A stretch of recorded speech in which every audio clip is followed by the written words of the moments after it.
Assalomu alaykum. Nasibingiz aka, charchayapsizmi? Sog'ligingiz yaxshimi? Aka, bizdan gemorroyga qarshi xamir mahsulotini olgan ekansiz. O'sha mahsulotni olishdan oldin ahvolingiz qanaqa edi? Mahsulotni olib ishlatib bo'lganingizdan keyin qanaqa o'zgarishlar bo'ldi? Shular haqida qisqacha aytib bersangiz. Shu oldim, bir ikkalasi tavsiya berdi. Xamir mahsulotini. Shu birinchi kunligiga bilindi-da, sezildi. Og'riq bordi, qichishish, achishish. O'zi bu kasallik sizda qancha vaqtdan beri bo'ladi? 10 yildan. 10 yildan beri. 10 yildan. 10 yildan beri bo'ladi. Sizda tashqimidi yo ichkimidi? Ichki. Ichki. Siz qancha vaqt ishlatdingiz mahsulotdan? Bir kurs oldik, o'tsa 1 oy lecheniya qildim. 10 kunligiga ta'sirini sezdim. Mana o'zim hozir qurilish qilyapman, ikkinchi kurs lecheniyasini ham olyapman.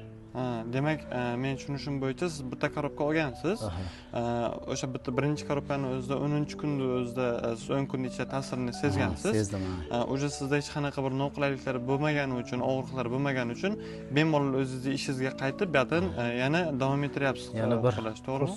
Oldim, Tushunishim bo'yicha sizda ishingiz og'ir ish, to'g'rimi? O'sha hozir ikkinchi oyini ishlatayotgan bo'lsangiz agar o'sha og'ir ish qilgan vaqtingizda yoki og'ir ovqatlar yegan paytingizda biron bir bezgachilik bo'lyaptimi? Yo'q, hozir yo'q. O'zimda mana qurilishlarni qilyapman. Hozir unday og'riq, bezovtalik yo'q. Tushunarli. Demak, og'riq bordi, lekin kuchli og'riq bordi, tura olmasdim. Deb o'sha paytlar ish ham qilolmagansiz, to'g'rimi? Men ish qilganim yo'q, ish qila olmadim. Og'riq kuchliligidan. Demak, hozir o'sha ikkinchi oyda ishlatyapsiz va o'sha ikkinchi oyda bemalol ishlaringizni qilib yuribsiz. Hech qanaqa bezgachilik bo'lmayapti. Yo'q, Allohga shukr, narsa hozir yo'q. Tushunarli. Choy sizga qanaqa ta'sir qildi aka? Choy shu yotishdan oldin 200 gram suvga solib ichamiz. Damlab. Bular ichda yumshatadi, yurg'izadi, ichda asablarni tinchlantiradi. Yaxshi ta'siri yaxshi. Demak, sizda uyqungizga ham, asabingizga ham ta'siri sezildi. Seziladi. Tushunarli.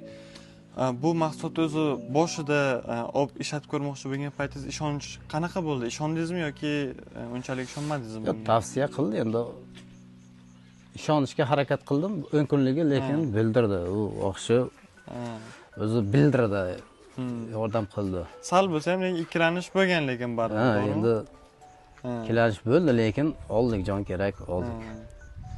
Hozir mana o'zingiz ishlatib ko'rdingiz, foydalarini hammasini ko'rdingiz. Boshqa kishiga qanday tavsiya qila olasizmi mana shu mahsulotni, xamir mahsulotini? Tavsiya albatta qilaman. Bemalol qo'rqmasdan tavsiya qila olasiz, to'g'rimi? U bezovtalik, u og'riqdan ko'ra foydalanish yaxshi. Shunaqa. Baribir odam boshdan o'tganini o'zi biladi. Boshdan o'tganini o'zi biladi. Yaxshi. Bizdan rozimisiz aka? Roziman. Sog' bo'lgan bo'lsangiz, agar mahsulotimiz sizga foyda qilgan bo'lsa, biz xursandmiz aka. Salomat bo'ling, sog' bo'ling. Mayli. Rahmat sizga. Salomat bo'ling.